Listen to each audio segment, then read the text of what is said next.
আমি মির্জা ফখরুল ইসলাম সাহেবকে বলতে চাই, সোজা আঙ্গুলে গিয়ে উঠবে না, সোজা আঙ্গুলে গিয়ে উঠবে না। যেমন কুকুর তেমন মুগুর লাগবে, যেমন কুকুর তেমন মুগুর লাগবে।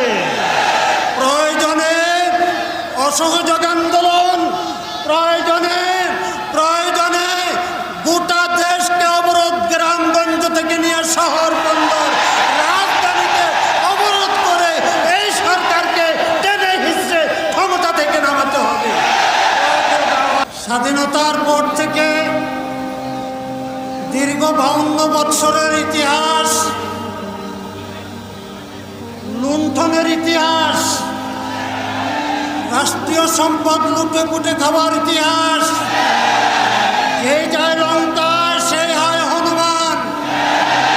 এ পর্যন্ত যারাই ক্ষমতায় গিয়েছে উন্নয়নের নামে রাষ্ট্রীয়